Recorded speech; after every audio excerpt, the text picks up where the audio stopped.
like strangers in these parts. I don't exactly know why, but they don't. They're a funny lot.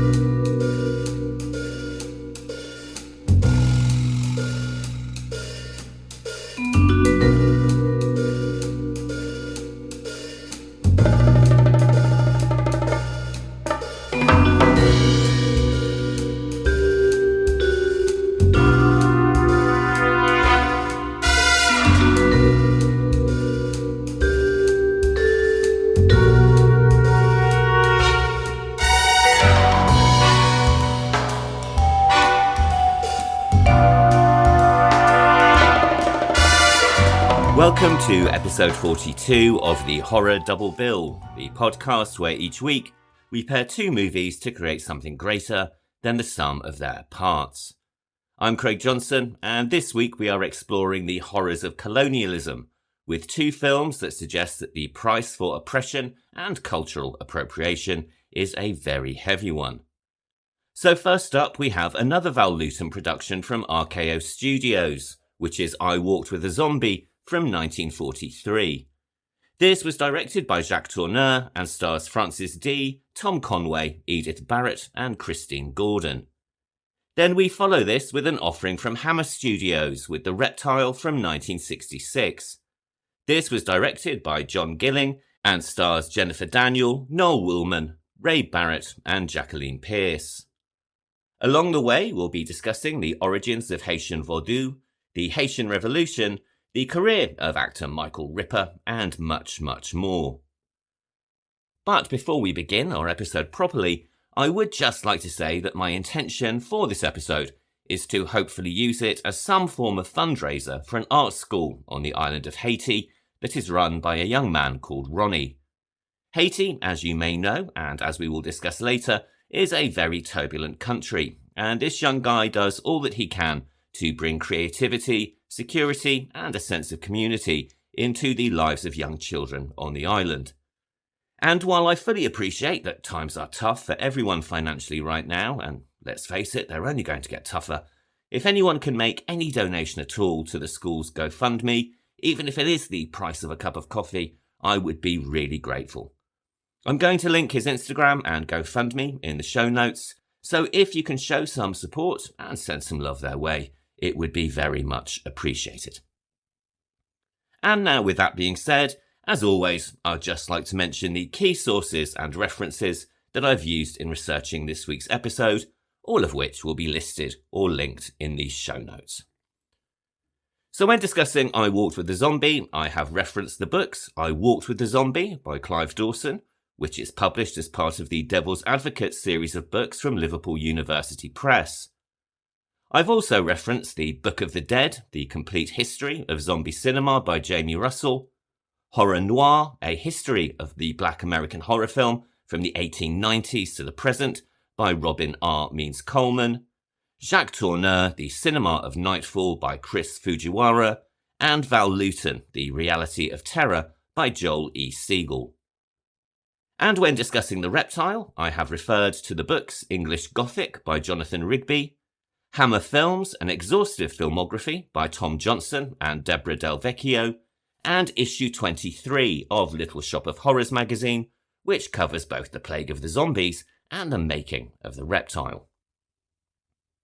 We've talked about Val Lewton's horror unit at RKO Studios several times now, beginning in episode 2 and then again in episodes 8, 21 and 30. I Walked with the Zombie was the second film produced by the unit, and also the second of 3 films that Val Lewton made with director Jacques Tourneur. It was inspired by an article published in the American Weekly in 1942 titled I Met a Zombie, written by journalist Inez Wallace. The fascination that America developed with the island of Haiti and the notion of the zombie originated mainly with the publication of the book The Magic Island, written by William Seabrook and published in 1929. We discussed this back in episode 37, and listeners of that episode will remember that this was a particularly sensationalist travelogue, which has since been widely condemned for its exaggeration and its racial stereotyping. Nevertheless, it still became a bestseller, leading to a stage play called Zombie that premiered on Broadway on February the 10th, 1932. Written by a playwright called Kenneth Webb, it was critically panned on its premiere, described as wretchedly acted and deplorably written, and rather unsurprisingly, given those reviews, it only ran for 21 performances, closing just 17 days after opening on February the 27th. However, it was remounted in Chicago in March of that year, where it was repackaged as a comedy and ran for 2 months. It also inspired the Bela Lugosi movie White Zombie, which was released in 1932. And much like the play, the film didn't fare very well with the critics either. The New York World Telegram said, quote, "The plot is really ridiculous, but not so startling as the acting," end quote, while the New York Evening Post wrote that the film tried to out-Frankenstein Frankenstein, and was, quote, "so earnest in its attempt to be thrilling that it overreaches its mark and resolves into an unintentional and often hilarious comedy," end quote. But the criticism did little to hamper the film's success, and it did very well at the box office for an independent film of the time.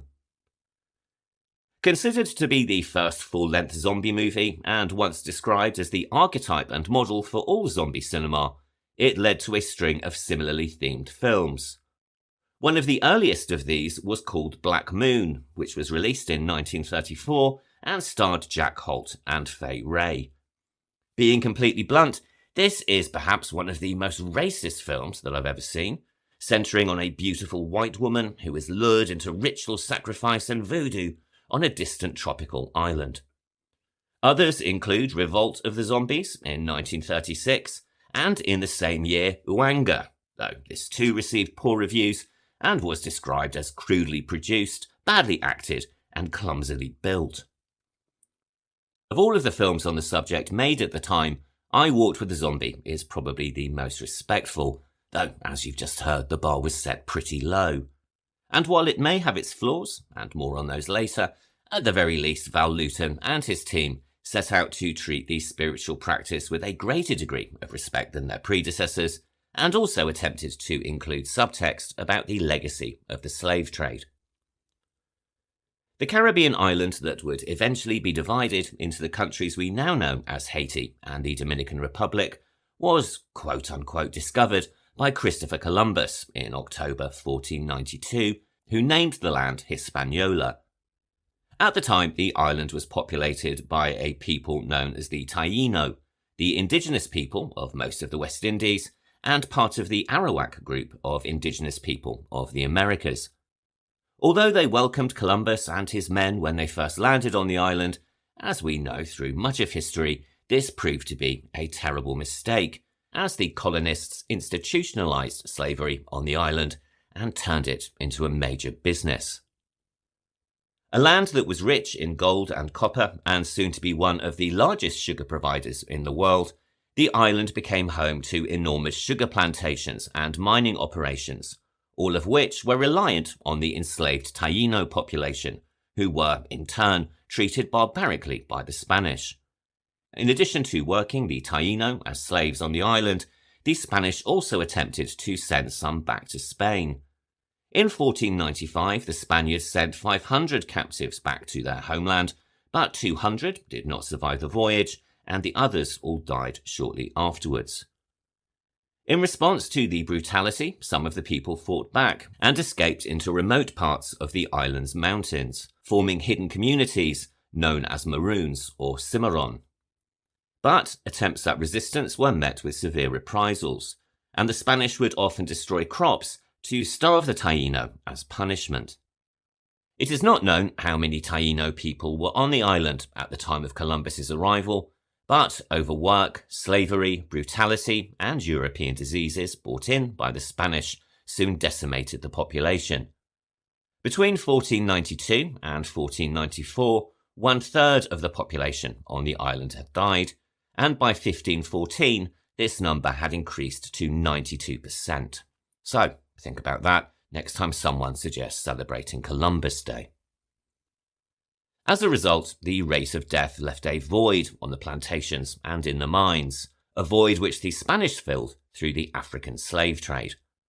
Some newly arrived slaves were able to escape and join the maroon communities in the mountains, and in 1519 they mounted a slave rebellion that was eventually crushed by the Spanish in the 1520s. By the 1530s, there were approximately 20,000 enslaved Africans on the island, which had risen to 30,000 by the 1540s.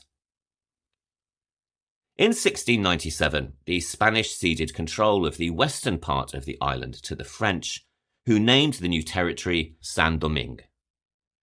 This colony, based on the export of crops, sugarcane and coffee, would become one of the richest in the world, all paid for in death and blood by an increasing number of slaves brought to work on the island by the French. By 1681, there were 2,000 enslaved people in the colony, and by 1789, there were almost 500,000.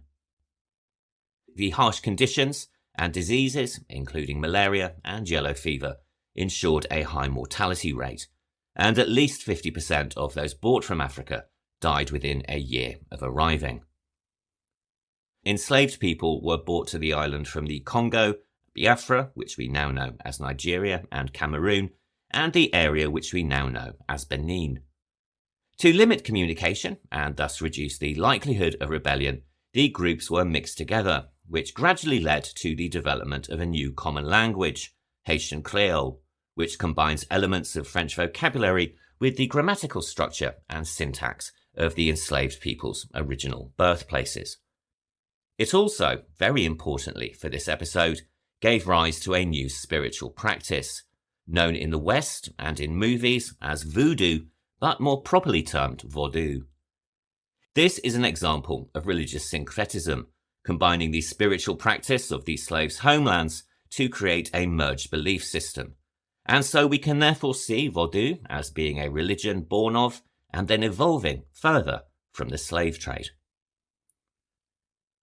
Contrary to popular culture, vaudou can be seen as a monotheistic practice in that there is one god, bon Dieu, or good God, the creator of all things. However, unlike in the Abrahamic religions, the vaudou god is distant and remote, and can be seen more as a form of conscious energy that exists within and through all things. Busy creating and recreating the world over and over, bon Dieu does not have time for the trivialities of human life. However, between God and man there are spirits, called Noir or lower, and these are the figures that we might often see misrepresented in popular culture. The Noir are divided into nations or families of spirits. For example, you have the Rada Noir, who are seen as older and slightly cooler in temperament, and these include Papa Legba, Dambala, and Azuli Freda. There are also the Petro Noir, who are seen as younger with a hotter temperament, which includes Azili Dantor and Met Kafu, sometimes known as Carrefour or the Crossroads, and there are also the Gede, or the spirits of the dead, led by Baron Lacroix, Baron Semetier, and Baron Samedi. When the French and the Spanish brought the slaves to the island, they also enforced Catholicism. In 1685, the French king Louis XIV introduced what was called the Code Noir, which forced baptism on arrival, attempting to remove freedom of thought and religious practice as well as physical liberty. To escape punishment and maintain their traditions, over years the enslaved linked their spirits to images of the Catholic saints, allowing them to continue their practice in disguise. Azuli Freda became synchronized with the image of the Mater Dolorosa, or Our Lady of Sorrows. Papa Legba became linked with St. Lazarus, or sometimes St. Peter, and Baron Samedi became linked to St. Martin de Porres, or St. Martin of the Poor.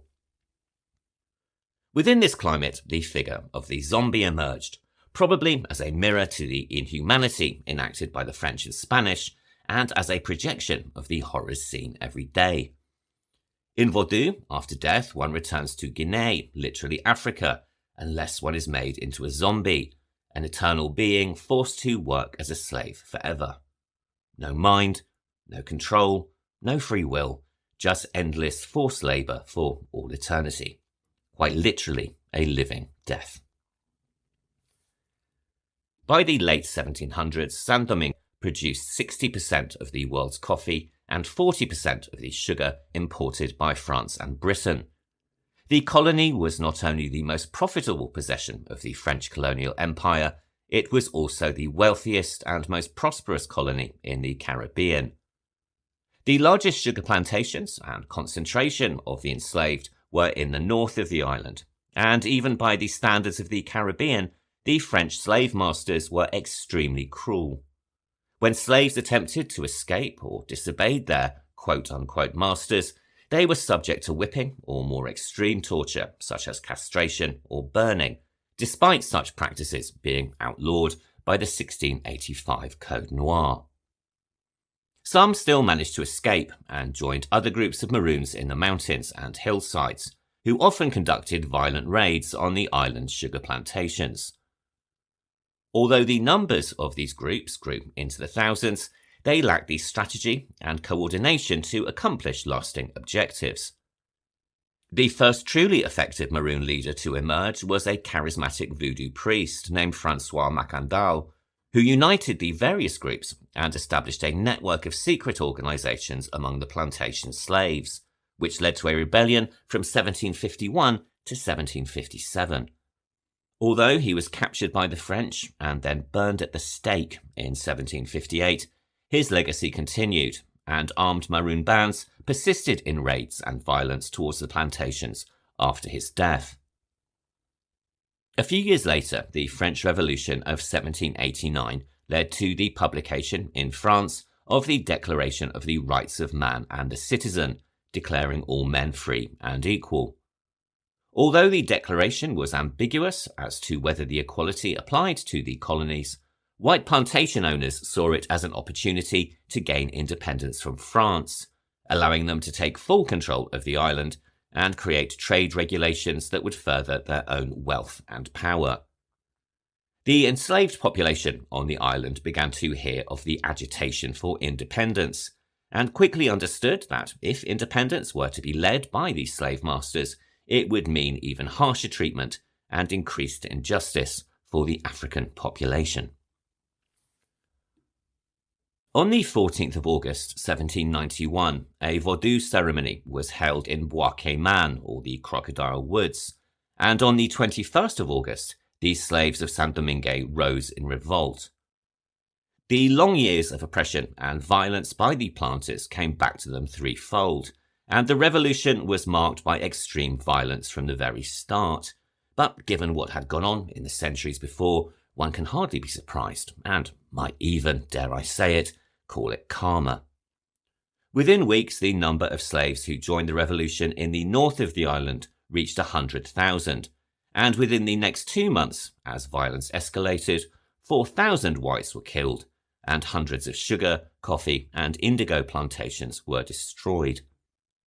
The revolution continued for a further 12 years, and only came to an end on January 1st, 1804, resulting in the abolition of slavery and the establishment of Haiti as the first black independent republic. There is, of course, much more to the Haitian Revolution, and indeed the history of Haiti, than this. But what is important for this week's episode is that the revolution in Haiti was viewed, particularly from the southern states of America, as an ominous warning. The relationship of Haitian Vodou to the revolution could also not be denied, and the spiritual practice began to earn a reputation outside of Haiti as being dark, dangerous, and violent. It was a religion that had been born of slavery and that had also fed into the revolution, and for those watching from across the water, the notion was terrifying. But France, which lost its most profitable colony in the process, demanded financial reparation for loss of property, in which they included the enslaved. In 1825, the country demanded a compensation payment of 150 million francs, which today would be worth anywhere between $1 to $7 billion. This was to be paid in annual payments of 30 million over a 5-year period. Haiti was forced to take out high interest rate loans for the first 30 million francs, creating a double debt that resulted in 80% of the country's wealth being used for repayments at certain periods. In 1838, France agreed to reduce the remaining debt, how very generous of them, to 60 million to be paid over a 30-year period. Although there were several revolutions in France after the date of the initial agreement, successive governments, regardless of their political leanings, continued to enforce the debt, coercing Haiti to pay the full amount. Haiti had to take out another loan in 1875 to pay back the final portion, and even after the French compensation was paid, the country had to continue repaying the other loans. In 1911, the government of the United States, supported by a consortium of American investors, including the National City Bank of New York, took control of the Haitian treasury to guarantee that interest repayments continued, and in 1922 the rest of Haiti's debt was moved to be paid to American investors. A New York Times article published in 2022 states that it took until 1947 for Haiti to finally pay off all of the associated interest on the loans, and this all went to the National City Bank of New York, which is now known as Citibank. These repayments have been called a case of odious debt by historians and activists, who have cited them as being responsible for Haiti's poverty today. And although in 2016 the French Parliament repealed the 1825 ordinance, no reparations were offered by France to Haiti as a result. Despite finally gaining independence in 1804, Haiti was only recognized as a republic by the US in 1861 under the presidency of Abraham Lincoln. The location of the country made it a perfect site for a naval base to protect the US from European powers, and its rich mineral sources, sugar and coffee plantations were of course also incredibly appealing. However, the country was incredibly unstable. Between 1888 and 1915, no Haitian president completed his 7-year term. 10 were killed or overthrown, and only 1 died of natural causes. In 1868, President Andrew Johnson suggested the annexation of the whole of the island of Hispaniola to create a US presence in the Caribbean. Although this was not followed through, American warships were active in Haitian waters 17 times between 1862 and 1915, and in 1888, Assistant Secretary of State Alvy A. Addy described the country as, quote, a public nuisance at our door, end quote. By the 1890s, due to the various debt repayments, Haiti was forced to export most of its goods and had to rely on imports from the US. American businesses began to expand their presence in the country, and, as you can imagine, the desire to expand grew even further. In 1909, the president of the National City Bank of New York, to whom Haiti now owed a significant amount of money, began to plot the bank's complete takeover of Haiti's financial system. A year later, the US Department of State, backed by a consortium of American investors, acquired a managing stake in the National Bank of Haiti. And in 1914, US President Woodrow Wilson sent in Marines, who removed $500,000 of the bank's reserves for supposed safekeeping in New York. The assassination of the Haitian president a year later then prompted Wilson to invade Haiti with the aim of maintaining control of the island and to protect US assets. And there is very little doubt that Wilson was influenced in this decision by, yes, you guessed it, the National City Bank of New York. The US installed a puppet president and also created a new constitution in 1918, ensuring that foreign powers could own Haitian land. The country remained under US military rule until 1934, a period that was defined by increasing violence towards the population and also, once again, forced labour. This then was the landscape against which William Seabrook wrote his book, The Magic Island, and one can see why it was politically expedient for him to write a work that demonised the spiritual practice of voodoo and also reduced the population of the island to 2-dimensional stereotypes. The work portrayed Haitians as superstitious and their religious beliefs as malevolent. No wonder readers must have thought that they needed US troops to keep the peace. As I mentioned in episode 37, the book was a sensation, although in hindsight it has been condemned as the exaggerated and nonsensical piece of US propaganda that it actually was. Its depiction of voodoo, building on from the fear of revolution, created a dangerous stereotype, and it's one that sadly still exists to this day. The word voodoo is now a derogatory term, used to stereotype people as being superstitious and unprepared for freedom, the right to vote, and the ability to hold public office. It's also found its way into language as a pejorative term in a number of contexts, such as the term voodoo economics. And of course, there is also the incredibly biased portrayal in media, from films like White Zombie through to 1987's Angel Heart and 2013's American Horror Story Coven. Gosh, Ryan Murphy inappropriately sensationalizing something. Who would have thought? But although the Magic Island was certainly the key inspiration for White Zombie and many of the films that followed, the inspiration for I Walked with a Zombie came from another source, although it has been claimed that much of this source was simply a copy and paste attempt from Wallace's bestseller. This source was an article written by an actress and writer called Inez Wallace, which was published in a magazine called The American Weekly on Sunday the 3rd of May, 1942. A rather trashy article, to say the least. It has been described by writer Jamie Russell as, quote, a blatantly sensational piece of pulp anthropology that owed as much to movies like Uwanga or White Zombie as it did to serious research. End quote. Presented as a supposedly truthful account of the writer's experiences during a 6-month tour of the West Indies, the article was divided into 3 sections. The first was a discussion about zombies between Wallace and a plantation worker aboard a ship bound for Haiti. The second detailed an encounter between Wallace and what she called a mindless thing in a cane plantation on the island.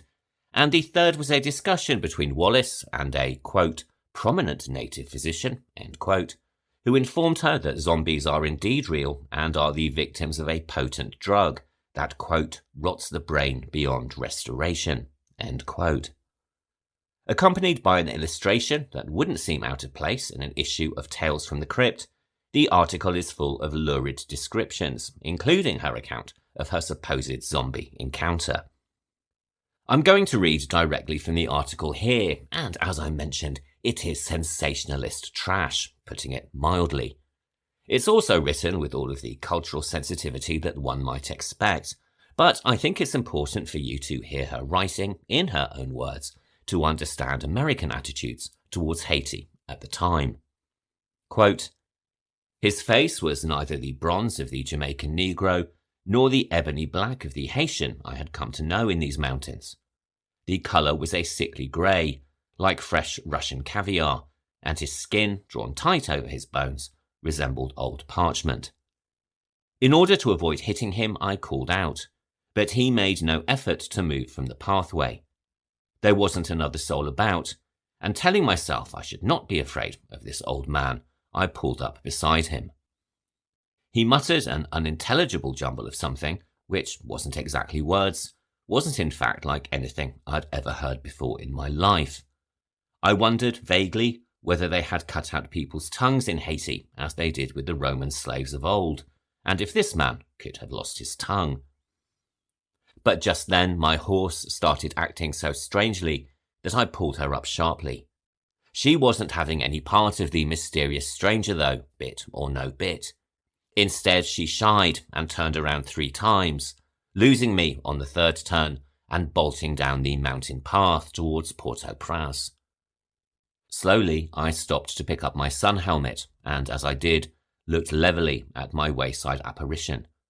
And in that second, I realised 2 things. I saw him, but he didn't see me. He was an imbecile. He was insane. Almost over my head, in a breadfruit tree, a white owl hooted, to-wit-to-woo. And in that instant, I knew the answer. The thing before me was a zombie. End quote.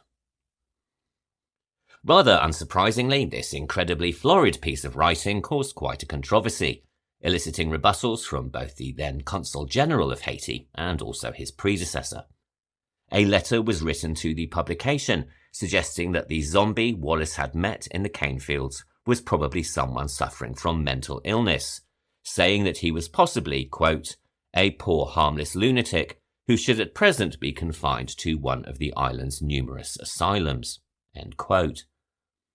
Another letter, though, was written directly to Wallace herself, accusing her work of being the product of a childish imagination and condemning her for creating discord and ill feeling among the United Nations. It finished by calling her work hypocritical, disgusting, and repulsive. Wallace offered to write a new article, but the damage was already done, feeding into the multitude of stereotypes that had begun with Seabrook and had continued with the release of films like White Zombie and Black Moon. But it also caught the attention of the story department at RKO Studios. An internal report from the studio described the article as an idea fragment that could be used as the bare nucleus of a horror thriller, but it did go on to say that a complete plot would have to be built around the setup for picture purposes. The head of the department immediately contacted Wallace and offered to purchase the film rights. Wallace agreed, provided that she could also submit an original screen story, saying, quote, this zombie material is so highly specialised that, unless one knows all of the angles, it's apt to sound corny, end quote, which is a bit rich given the quality of her own writing. Nevertheless, the studio agreed, and Wallace duly submitted her story outline a few days later, a 29-page document provisionally titled Zombies Walked With Me. Perhaps realising that Wallace's proposed title held as much poetry as her original article, the studio very wisely changed it to I Walked With a Zombie, and then presented it to Val Lewton. All of which brings us on to our first film of the week, which is, of course, I Walked With a Zombie from 1943. This was directed by Jacques Tourneur and stars Francis D., Tom Conway, Edith Barrett, and Christine Gordon. And now we are getting into the spoilers, so all of my usual warnings apply. Val Lewton had barely begun working on his unit's debut feature, Cat People, when the head of production, Charles Kerner, called him into his office. During the meeting, Kerner told him that his follow-up would be based on Wallace's treatment, and that the studio had already hired a writer, Kurt Siodmak, to develop the screenplay.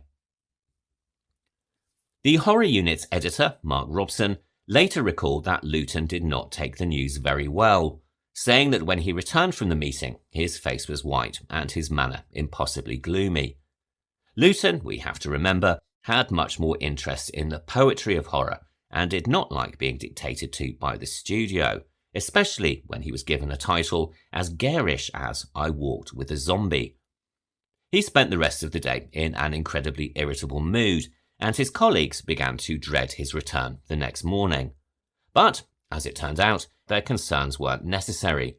Lewton had had an idea overnight, and the next day he came in unusually early and in an incredibly happy mood. He announced to his team that, much like Cat People, he would use the horror premise to tell a very different story than the one the studio intended. Beneath the surface of the zombie horror title, he intended to make a version of Charlotte Bronte's Jane Eyre, a novel that he had originally researched for film when he worked for producer David O. Selznick. Lewton and Siodmak began developing the screenplay with this premise, but unfortunately the results did not live up to expectations. Lewton was, as we all know by now, a master of subtlety and ambiguity, and the screenplay that Siodmak delivered was anything but that. It might have contained the core elements that he and Lewton had discussed, but it was very far from the film that we see on screen today. Realising that Siodmak was not the right person to undertake the necessary rewrites, Lewton released him from his contract on the same day that the screenplay was submitted. Nothing like making a fast decision. The rewrites were given to a writer named Ardell Ray, who joined the unit a month later. She and Lewton then set about drastically rewriting Siodmak's screenplay, incorporating elements not only from Jane Eyre, but also from the novel Rebecca by Daphne du Maurier. I Walked with the Zombie tells the story of a nurse called Betsy Connell, played by Frances D. She accepts a position on the Caribbean island of Saint Sebastian to care for the invalid wife of a plantation owner named Paul Holland. Knowing little more than that, but tempted by romantic notions of sunshine and palm trees, Betsy accepts the job and soon finds herself on a sailing ship bound for the island. Once there, she meets her patient Jessica, a tragic figure who cannot communicate and who wanders the house and grounds late at night. The locals believe that Jessica is a zombie, but the doctor believes that she has suffered brain damage from a tropical fever. It has to be said, though, that even he describes her condition in somewhat magical terms, calling her, quote, a sleepwalker who can never be awakened, feeling nothing, knowing nothing, end quote. As she gradually falls in love with Paul Holland, Betsy tries several methods to cure her patient. These include a dangerous insulin therapy, and when that doesn't work, she finally resorts to voodoo in an attempt to speed her recovery. Naturally enough, it all ends in tragedy, though not necessarily in the way that one might expect. So much like Jane Eyre, this film is also a love story, charting the relationship between Betsy and Jessica's husband Paul Holland. He is described sarcastically by his half-brother Wesley as a Byron-esque figure and is played by the actor Tom Conway. We first meet him on the voyage to Saint Sebastian, where he very quickly puts paid to Betsy's romantic perspective of the scenery and of the Caribbean. It's not beautiful, he tells her. Everything seems beautiful because you don't understand. Those flying fish, they're not leaping for joy, they're jumping in terror. Big fish want to eat them. That luminous water, it takes its glow from millions of tiny bodies, the glitter of putrescence. There's no beauty here. Only death and decay. Everything good dies here, even the stars. This piece of dialogue is included to show a contrast between the romantic idealism of Betsy and the hard-edged cynicism of Paul Holland. It also recalls the dynamic between Jane Eyre and Mr. Rochester and Max de Winter and the unnamed narrator of Rebecca. But more importantly, it also sets up a theme which underpins the movie, a commentary on the legacy of the slave trade, an incredibly radical subtext for a low-budget B-movie made in 1942. This theme is reiterated more explicitly when Betsy is driven to Fort Holland, the home that she will be staying in while on the island. Talking to the black coach driver, she is told that many years ago, Paul's ancestors, quote, bought the long-ago fathers and the long-ago mothers of us all, chained to the bottom of a boat, end quote. He goes on to say that the figurehead of the slave ship, named T. Misery, now resides as a statue in the Holland Garden, describing it as, quote, an old man with arrows stuck in him and a sorrowful, weeping look on his black face, end quote. Betsy, with the naivety and ignorance of many tourists, simply responds, well, they certainly brought you to a beautiful place, didn't they? To which the coachman replies, if you say so, miss. If you say so. Film historian Gwenda Young has described this response as polite but contemptuous of Betsy's ignorance, going on to say that this is just one of many examples in the movie that explores the theme of resistance. She cites others, being the calypso singing of the troubadour in the village square, and also the fact that the islanders practice their spiritual beliefs quite openly. Other writers, though, are not in agreement. In her book Horror Noir, writer Robin R. Means Coleman describes the film's approach differently. She says that although the film works to assert that slavery's history and effects remain at the forefront of black people's existence on the island, this particular scene, quote, only illustrates that the filmmakers could not help but weaken any semblance of racial insight with post-colonial fantasy of primitive exoticism and beauty, end quote. Regardless, the theme of slavery and the misery that it caused is certainly a running narrative through the film. This is presented symbolically through the figurehead of T. Misery, crying and pierced with arrows, which is a recurring image throughout the movie. The figurehead also forms the basis of a conversation between Paul and Betsy, when he explains why the locals cry every time a new baby is born. "Do you know what this is?" he asks her. "It was once the figurehead of a slave ship. That's where our people come from the pain, misery, and suffering of slavery. For generations, they found life such a burden that that's why they weep when a child is born and make merry at a funeral. I've told you, Miss Connell, this is a sad place." Team Misery also appears beneath the closing credits, a parting reference to the horrors of slavery that was used instead of the far happier ending originally filmed. Rather than depict Betsy and Paul living happily in snowbound Canada, as had been shot, Lewton scrapped the footage, and instead opted for something that writer Clive Dawson says sends the audience from the theatre, quote, "not with a bromide, but with a resonant image of human suffering." End quote. Once Betsy has settled into Fort Holland, she meets Paul's half-brother, Wesley Rand, played by James Ellison. The polar opposite of Paul, he is American, jovial, and friendly, though we later discover he also has a problem with alcohol. And this is something that is telegraphed by a beautifully subtle glance from Tom Conway as he enters the scene to see Wesley standing with a drink in his hand. And despite his jovial greeting, Wesley too puts paid to Betsy's romantic notions when he reveals that the sounds she has interpreted as being jungle drums are in fact the work drums for the sugar mill. As the narrative develops, we come to learn that before her illness, Jessica and Wesley had been having an affair, and this goes some way to explaining the incredible tension between the two half-brothers. It also goes some way to explaining Wesley's descent into alcoholism following Jessica's illness. This narrative is first announced through a calypso song, performed by the actor and singer Sir Lancelot, who we last saw in Lewton's Curse of the Cat People. Although this song provides a fair amount of exposition, in fact one could call it a musical exposition dump, it also depicts the locals' true perception of the Holland Rand family. They may be treated with respect to their faces, but behind the scenes they are the subject of mockery and contempt.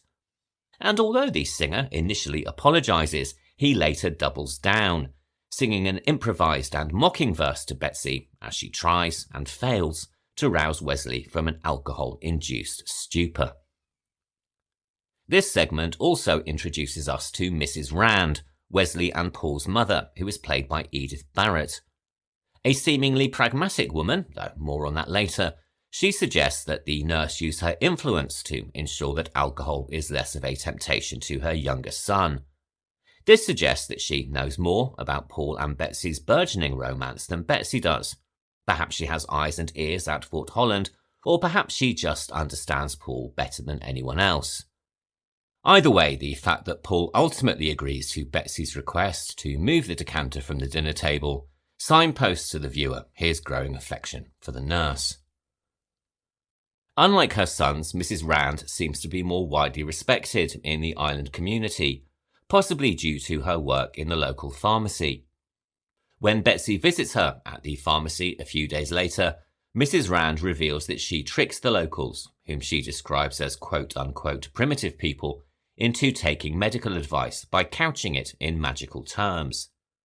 This does threaten to tip the character into white saviour territory, though, as we will discover, there is far more to her relationship with Vodou than first meets the eye. In fact, her relationship with the spiritual practice is incredibly multi-layered. Like many of Lewton's films, I Walked with a Zombie is incredibly beautiful, thanks to the joint efforts of director Jacques Tourneur and cinematographer J. Roy Hunt. This is first observed beneath the opening credits, where we see two figures walking along the beach, set against a matte painting of clouds stretching into the distance. But perhaps the style of the film, which I would describe as being Lewton's most poetic and Tourneur's most expressionist, only truly comes to the forefront when Betsy unpacks in her room, with the wooden blinds at the windows casting shadows in high contrast black and white. When the manservant comes to advise her that dinner is ready, his arrival is announced through his shadow suddenly appearing on the wall. And this is an image that will be repeated later when the zombie Carrefour arrives at Fort Holland. And in these moments, with their heavily stylized use of shadows cast by both blinds and people, I Walked with a Zombie recalls film noir as much as it does horror. This is also true of the film's first set piece, which is delivered according to Lewton's formula of 3 scenes of suggested terror and 1 of actual violence. This is Betsy's exploration of the tower, where she first meets her patient Jessica, which emphasises the high contrast cinematography. Depicting Betsy as dwarfed by her surroundings as she mounts the staircase in total darkness, it is an elegantly filmed sequence, combining elements of noir, gothic and fairy tale, something that is emphasised even further by the appearance of Jessica in her long white flowing gown. Other arresting moments in the film include a stunning shot of Betsy standing in front of crashing waves, the framing of Betsy and Paul in the doorway after the failed attempt to cure Jessica through insulin therapy, and a masterful tracking shot across the garden, looking through the windows of the fort, first at Paul, then at Wesley, and then at Betsy sneaking Jessica from the tower. This tracking shot leads to perhaps the most famous sequence in the film, where Betsy takes Jessica on a walk through the sugarcane to the Homfort. This is where the locals hold their Vodou ceremonies, and to which Betsy takes her patient in an attempt to find a cure for her illness. Opening with a masterful shot of the zombie Carrefour standing silently amid the sugarcanes, this is quite possibly the most atmospheric sequence of any Lewton film, with the impressive visuals scored only by the sound of the wind blowing through the sugarcane. As well as the commentary on slavery, I Walked with a Zombie also attempts to depict Vodou in a more positive light than many other films of the era, though it has to be said, while the intent is there, the results are rather flawed. Writer Ardell Ray and the rest of the team undertook extensive research at Lewton's request, something that she described in a later interview. Quote, "We all plunged into research on Haitian voodoo, every book on the subject that Val could find. He was an addictive researcher, drawing out of it the overall feel, mood and quality he wanted, as well as details for the actual production. He got hold of a real calypso singer, Sir Lancelot he was called, a charming, literate and articulate man. He in turn found some genuine voodoo musicians. I remember they had what they called a papa drum and a mama drum, and that the crew on set were fascinated by them." End quote. As well as, rather unfortunately, William Seabrook's The Magic Island, the reading list included a book called Tell My Horse, a 1938 ethnographic study by the writer Zora Neale Hurston. Hurston was a prominent African-American writer whose work focused on black culture and daily life, and who had played a key role in what is known as the Harlem Renaissance of the 1920s and 1930s. An initiated participant observer in Vodou, her book was far less sensationalist than Seabrook's, demystifying what could be demystified without revealing actual religious secrets, whilst also exploring the impact of US occupation. The songs that we hear throughout the movie were supplied by Leroy Antoine, who had co-authored a book in 1938 called The Voice of Haiti. The first song that we hear on the sailing ship is genuine Haitian Creole, and emphasises the themes of the film, if one can understand the language.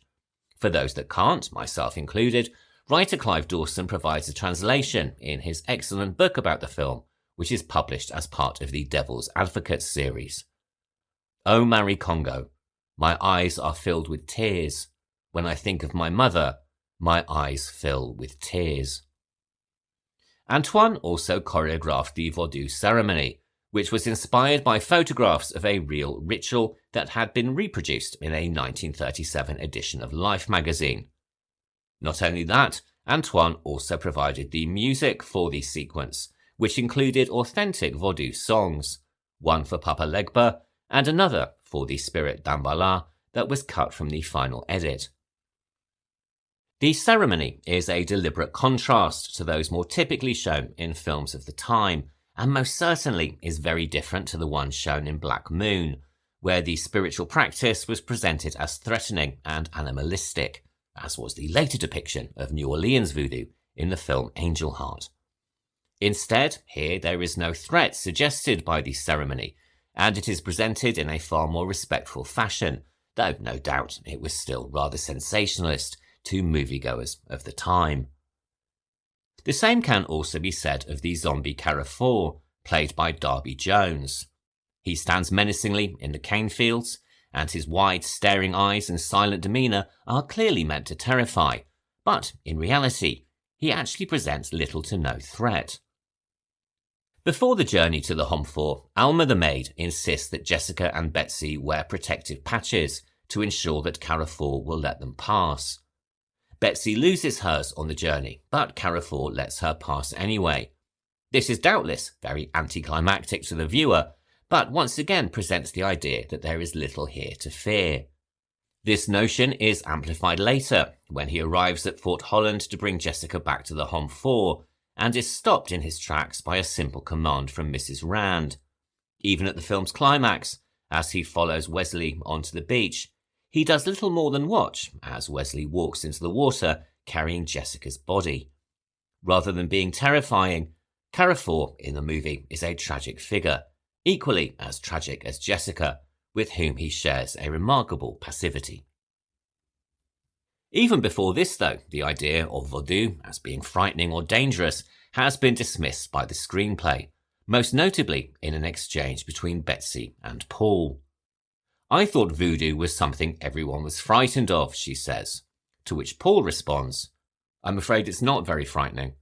They sing and dance and carry on, and then, as I understand it, one of the gods comes down and speaks through one of the people."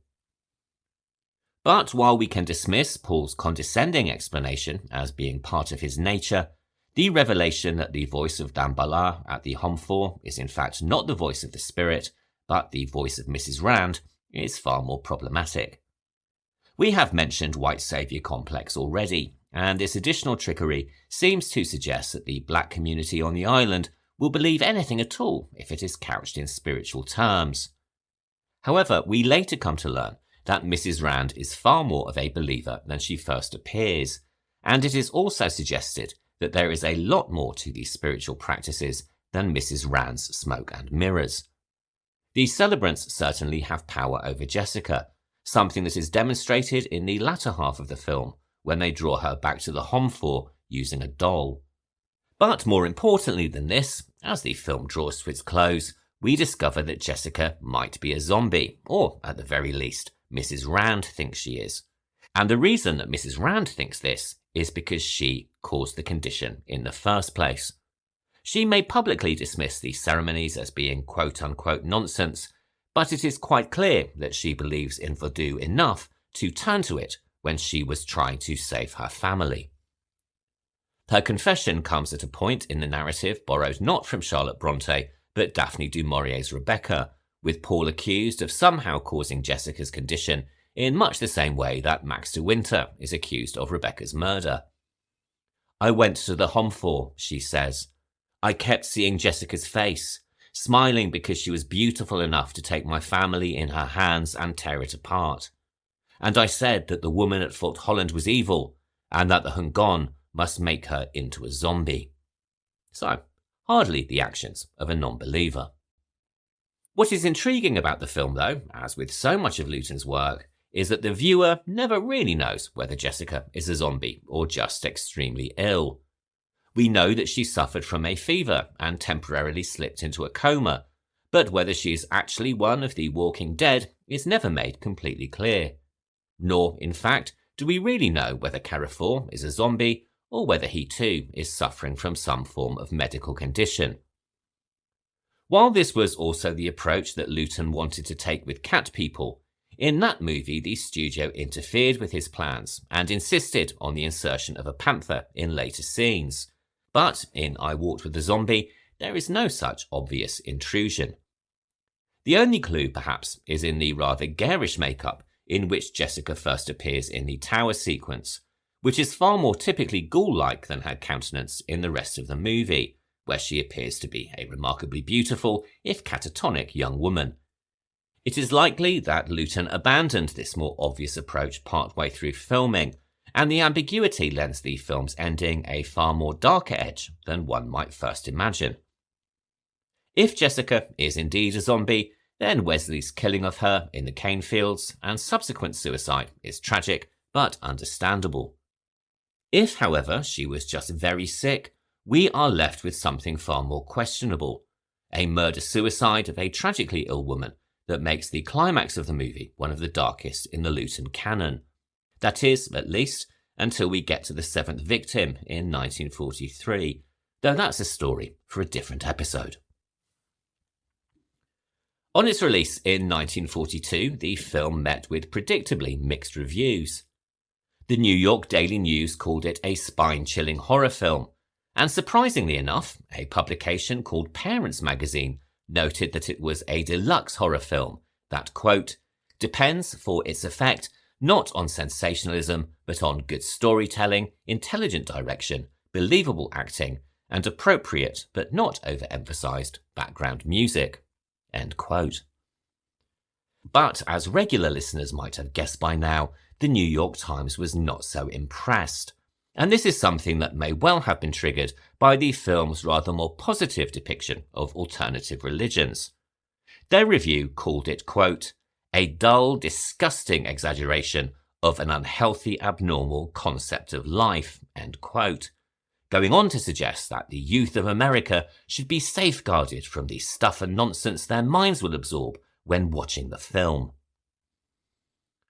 Regardless of the reviews, though, the film was a huge success, earning as much as its predecessor Cat People while being produced on a far lower budget. Today, it is viewed as the best of the Lewton Tourneur trilogy, and therefore the best of all of the Lewton movies put together. It is beautiful, poetic, and ambiguous, and while it may slip into stereotyping at points, its intentions at least were honourable, even if sometimes the delivery falters. Following the American occupation, Haiti was governed for 5 years by its first civilian president, who introduced social and economic reforms until his government was overthrown by a military junta. Following a period of instability, François Duvalier, also known as Papa Doc, was elected president of Haiti on September 22, 1957, although the election was widely reported to be marked by voter intimidation and fraud. After thwarting a military coup d'etat in 1958, his regime became more autocratic, and in 1961 he was unanimously re-elected in a presidential election in which he was the only candidate. After this, he consolidated his power step by step, culminating in 1964 when he declared himself president for life under a sham referendum and election. His regime is regarded as one of the most oppressive and corrupt of modern times, particularly in the use of his undercover government death squad, the Tonton Macoute, which indiscriminately tortured or killed his opponents. Numbering more than 300,000 members and consuming more than half of the government budget, the Tonton Macoute was thought to be so pervasive that Haitians became fearful of expressing any form of dissent, even in private. He also further sought to solidify his rule by incorporating elements of Haitian mythology and Vodou into what became a cult of personality. During the Cold War, his dictatorship was supported by the US government, who provided millions of dollars in aid and training for his security forces due to the island's proximity to Cuba and the fact that he was seen as a bulwark against the forces of communism. On his death, he was succeeded by his son Jean-Claude, also known as Baby Doc, who continued his father's reign of brutality whilst embezzling the funds of the country. This included foreign aid, an amount that has been estimated at anywhere between $300 to $900 million. Maintaining a lifestyle of luxury while his citizens suffered, he went into exile in 1986, following pressure from the US government. What followed was even more instability, with military leaders attempting to take control of the government, leading to political violence, including the massacre of voters on Election Day in 1987. By 1991, the country was under military rule until US intervention in 1994, which led to the temporary return of democracy. However, the country remained highly unstable, with a coup d'etat taking place in 2004 and various successive governments also accused of corruption. In 2010, the country was decimated by an earthquake, from which it has yet to fully recover. Instability and violence continue to this day, with open gang warfare and violence in many cities, particularly the capital, Port-au-Prince. Again, this has been a very potted history of the country, sitting at the intersection of colonialism, slavery, race, revolution, and geopolitics. The story of Haiti is an incredibly challenging one to tell, particularly when narratives have been distorted by French and US perspectives. So please note that any errors or omissions on my part have been unintentional, and I have tried, at least, to tell this story with as much respect as possible. I will end this section by reiterating that I hope this episode will act as a fundraiser for a school that is run with no small amount of difficulty by a young man in Haiti called Ronnie. As I mentioned earlier, the school's Instagram and GoFundMe will be linked in the show notes, and if any listeners could donate even the smallest amount, I would be extremely grateful. But, of course, we cannot really talk about colonialism without talking about my own country and the supposed British Empire. Starting in the late 16th century with merchant companies like the rather notorious East India Company and US settlements established by the Pilgrims, we are hardly innocent in our own attempts to exploit resources, drive slavery, and inflict widespread death and violence. Spanning roughly 400 years and controlling 24% of the Earth's land area and 23% of the global population by 1913, the British Empire was the largest in history. Imposing British rule, tradition, and of course taxation, the empire reduced many nations to poverty from which they haven't recovered, as well as eroding indigenous practices as we spread our own perversion of so-called Christianity. I'm not even going to attempt to go into any great detail here, as we would be here for a very long time, but suffice it to say that the Spanish and the French were most certainly not the only European countries to exploit and decimate foreign populations in the accumulation of wealth and power. Known as the land on which the sun never sets, due to its sheer global reach, it is impossible to calculate an exact number of how many people the British Empire killed. Estimates for deaths relating to colonial policies, imported disease, famine, and conflict range from tens of millions to over 100 million. It was really only as a result of the economic and military strain of World War II that the British Empire fell, coupled with the rise of the US and the Soviet Union as the dominant world powers following the conflict. Even then, the land where the sun never set still cast a long shadow, one that was tentatively explored by Hammer Studios with two films they released in 1966, The Plague of the Zombies and The Reptile. Produced at a time when the British Empire was on its very last legs, both films suggest that post-colonial return to Britain would bring back untold horrors, whether through exploitation, as in Plague of the Zombies, or, as in The Reptile, a form of revenge for interference and cultural appropriation. All of which then brings us on to our second film of the week, which is indeed The Reptile. This was directed by John Gilling and stars Jennifer Daniel, Noel Willman, Ray Barrett, Jacqueline Pearce, and Michael Ripper. And we are getting into heavy spoilers right away with this one, so, as always, please approach carefully if you have yet to see the film. By the mid-1960s, the Dracula and Frankenstein franchises were beginning to run out of steam, and Hammer were looking to bolster their finances and retain their reputation as leaders in the horror market. In an attempt to do this and to improve efficiency, in 1964, producer Anthony Nelson Keyes proposed to the studio that if they made 4 films back-to-back, they would benefit from reusing sets and actors, and be able to bring in each movie for £100,000 each. The films, which were all to be shot at the company's Bray Studios in Berkshire, were Dracula Prince of Darkness, Rasputin the Mad Monk, The Plague of the Zombies, and The Reptile. The plan was then to release them as double features, with The Plague of the Zombies, the B-movie to Dracula, Prince of Darkness, and The Reptile acting as support to Rasputin the Mad Monk. But Plague and The Reptile, which are often known as Hammer's Cornish duo, would turn out to share more than just sets and the acting talents of Jacqueline Pearce and Michael Ripper. As mentioned, both films touch on the legacy of colonialism, featuring monsters that represent the transgressions of the British establishment. In Plague of the Zombies, Squire Clive Hamilton returns to England from Haiti and perverts the island religion of Vodou for his own ends, creating a legion of zombies to work in his family tin mine.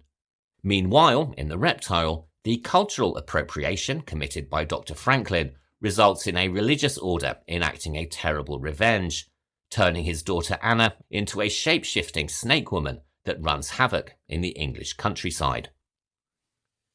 The Reptile belongs to a small group of films that can be categorized as snake woman movies, a subgenre that includes Universal's 1955 horror Cult of the Cobra and the 1961 British offering The Snake Woman. The film began life as a screenplay by Anthony Hines, who had worked as a producer for Hammer for nearly 2 decades, beginning with their 1948 crime drama Who Killed Van Loon, before progressing on to more famous fare, including 1955's The Quatermass Experiment, its 1957 sequel Quatermass 2, and the films that sent the studio stratospheric, 1957's The Curse of Frankenstein and 1958's Dracula. Writing under the pseudonym of John Elder, he was also a prolific screenwriter, and the first of his Hammer screenwriting credits was in 1961 with Curse of the Werewolf, which starred Oliver Reed and also Hammer's most regular cast member, Michael Ripper. Other screenplays that he wrote for the studio include 1962's The Phantom of the Opera, Kiss of the Vampire in 1963, and The Evil of Frankenstein from 1964. Originally titled The Curse of the Reptiles, Hines' screenplay was submitted to Universal for financing in 1963. Gaining no real interest from the studio, it sat on the shelf for a couple of years until it was resurrected for the 4th of Hammer's back-to-back filming experiment. At this point, it was retitled The Reptiles, and then it was shortened once again to The Reptile, presumably due to budgetary restrictions. Rather unusually for a Hammer movie of the period, it opens with a prologue featuring a male victim, Charles Spaulding, who meets a rather nasty end after being bitten on the neck by a barely glimpsed figure. We soon discover that his death is just one of many that have blighted the Cornish village of Clagmore Heath, a series of events that have been attributed by the locals to a disease they call the Black Death. Charles's brother Harry soon arrives in the village with his wife Valerie, having inherited his brother's cottage and also being rather understandably curious about his death. To say that they find the locals hostile is something of an understatement. On visiting the local pub to ask for directions, Harry is met with deathly stares straight out of a Wild West saloon, and when they finally arrive at Larkrise Cottage, they find its contents in disarray, as if it has been ransacked. Enraged, Harry returns to the pub and accuses the locals, who take no small amount of umbrage and walk out en masse. This leaves Harry alone with the only friendly face, the landlord, Tom Bailey. He is played by regular Hammer actor and fan favourite Michael Ripper, here finally given a much larger, and it has to be said, ultimately heroic role. Michael Ripper was born in 1913 in Portsmouth, England. He began his film career in the 1930s in what would be known as quota quickies, intentionally low-budget and generally low-quality movies made between 1927 and 1930. These were made to satisfy the demands of a piece of 1927 legislation called the Cinematograph Films Act, which required a minimum percentage of British movies to be screened in cinemas, Designed to stimulate the declining British film industry, the act instead spawned a succession of B-movies, cheaply made, shot at speed, and generally sneered at for their perceived low quality. Despite this, though, they acted as a training ground for both actors and directors, while also providing work during the uncertain interwar years and the Great Depression. Names that got their start working on these films include directors Michael Powell and David Lean, and actors including Vivien Leigh, James Mason, Laurence Olivier, John Mills, and of course, Michael Ripper. Often appearing in uncredited bit parts, Ripper's first screen credit was as the simply titled Crook in a low-budget 1937 movie called Busman's Holiday. Following this, he continued in minor roles, often still uncredited, for several years. Over time, he graduated into slightly larger roles, appearing in films including 1948's Oliver Twist, directed by fellow Quota Quickie graduate David Lean. In the same year, he started working for Hammer Studios, first appearing in their 1948 film The Dark Road, which is also known as There Is No Escape. Following this, he would appear in more Hammer movies than any other actor, and while many of them may have been minor roles, his face is now instantly recognisable to British horror fans. Other roles for the studio include X the Unknown in 1956, Quatermass 2 in 1957, The Revenge of Frankenstein in 1958, and The Curse of the Werewolf in 1961. His character in The Reptile, Tom Bailey, is possibly his biggest role for the studio, but it's still one of several barmen and pub landlords that he played across his career. However, in a performance that delights many a Hammer horror fan, this time he is the hero of the piece, certainly far more so than nominal leading man Harry Spalding, who is played by Australian actor Ray Barrett. It is Tom Bailey who initiates the investigation into the mysterious deaths and who ultimately saves Valerie from the attack of the reptile woman, smashing the windows of the house to introduce a paralysing cold air that freezes the monster in her tracks. Despite this, Ripper did not consider the film to be his favourite, naming instead his performance in The Mummy's Shroud, which was released in 1967. That film, he said, was one of the few times he got to play a sympathetic character, and he also received good notices for the pathos he brought to the role. While this is certainly true, and perhaps that character does have more depth than Tom Bailey, I have to say it is glorious to see him for once play the hero of the piece, even if the beard that he is saddled with is rather obviously glued on with spirit gum. And reviews of the time would agree with me about the performance, if not the beard. On the film's release in 1966, the Daily Cinema gave Ripper's performance a great deal of praise, writing, quote, "Ripper's performance of the dullest character in all these horror movies, the helpful friend, is a most sensitive job of acting. It's time they started giving awards for the most distinguished roles rather than for the best performance in the best roles.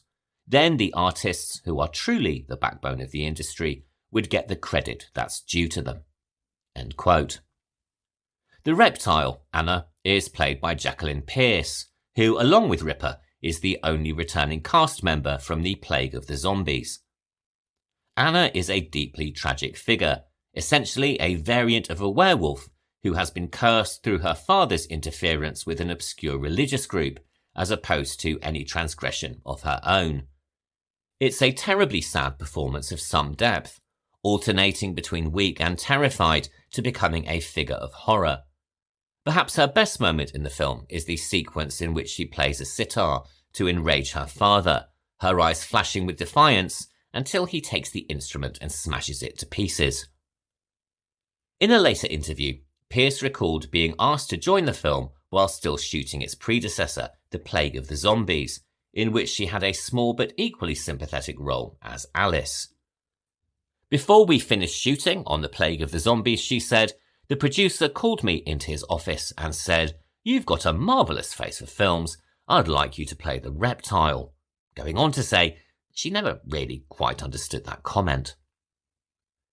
Pearce also plays Anna in her reptile form, a process that required hours of work at the hands of makeup artist Roy Ashton.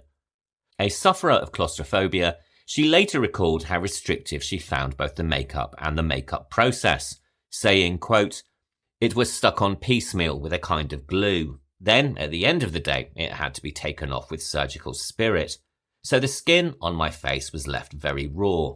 It wasn't fun. It was very painful and uncomfortable, as well as being very creepy and claustrophobic.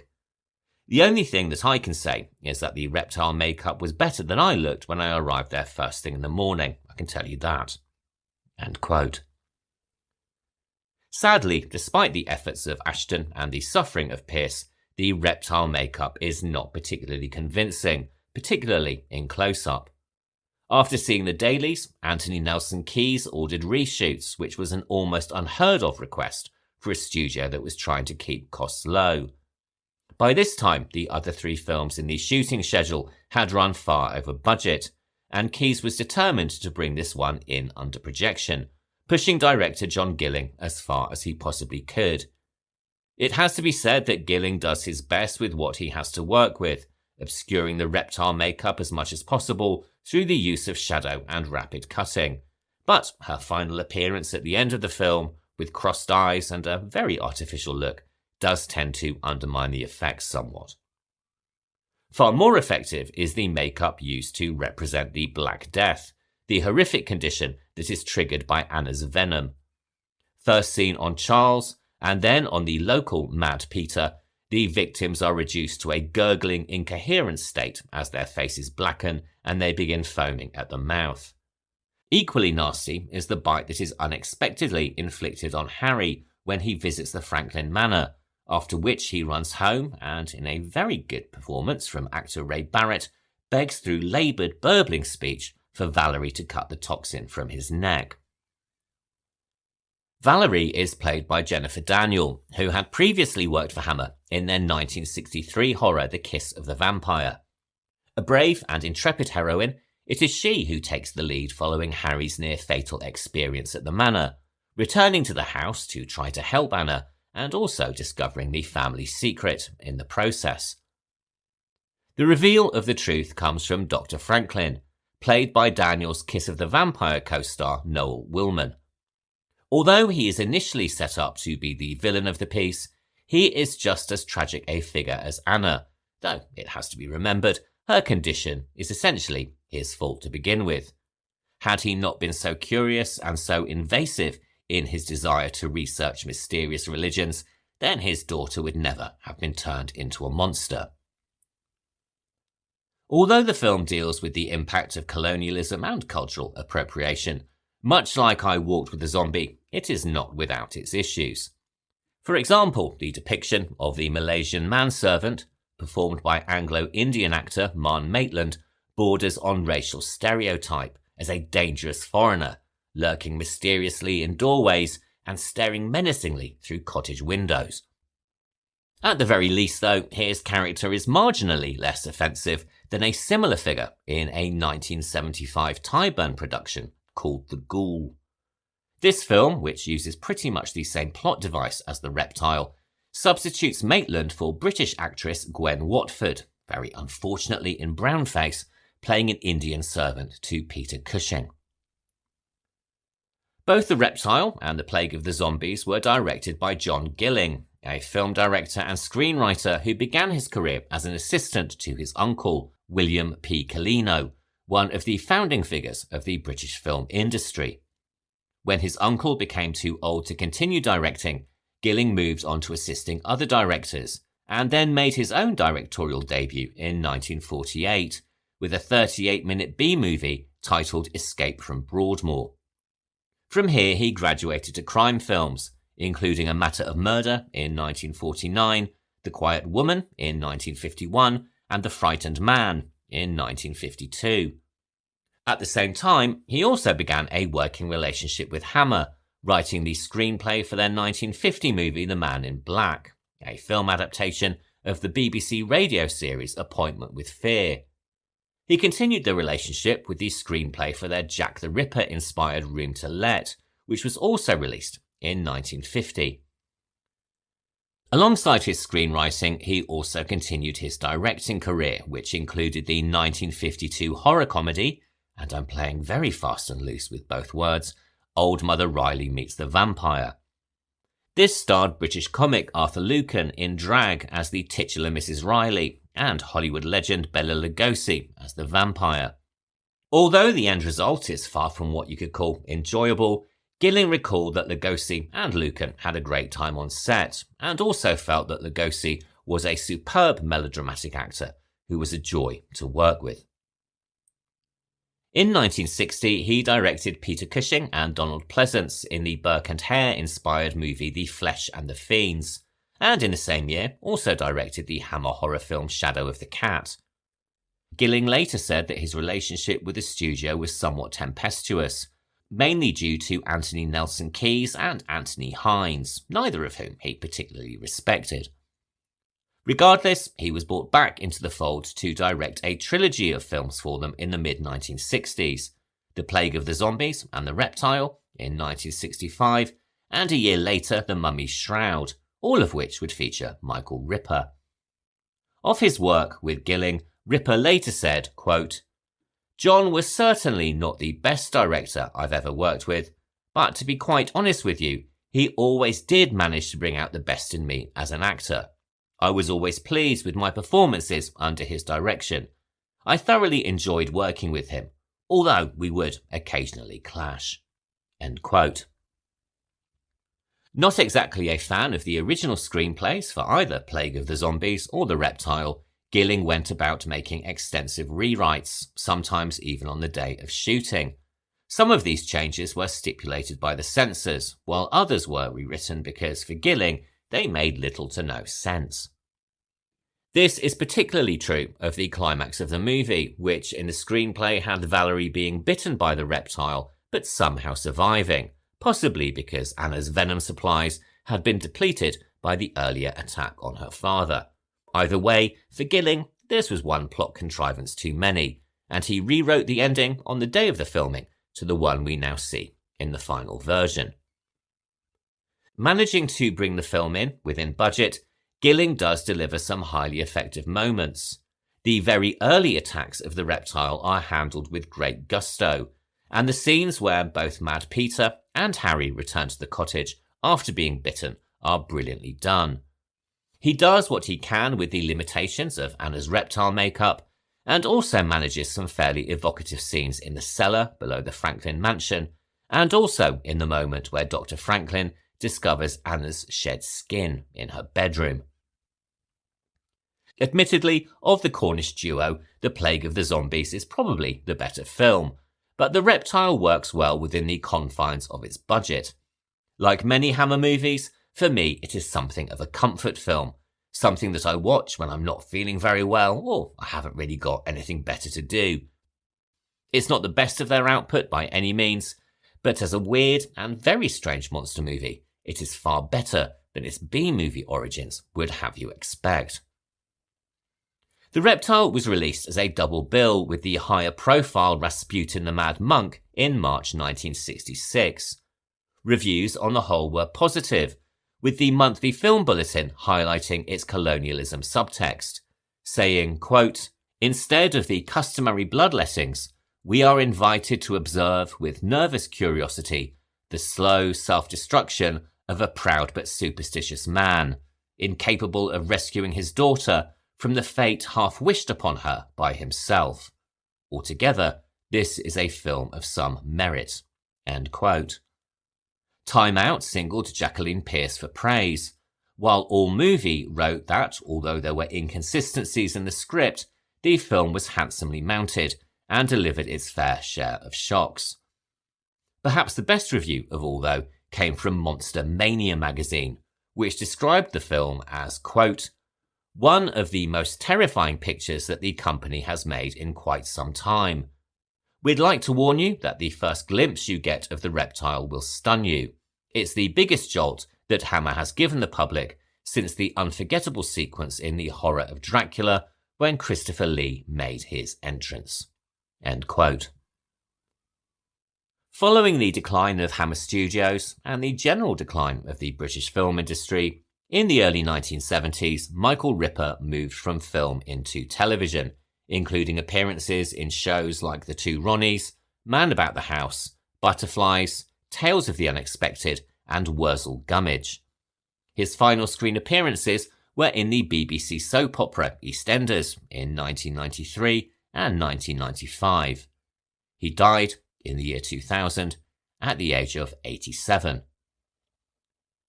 After her dual roles in The Plague of the Zombies and The Reptile, Jacqueline Pearce didn't work for Hammer again.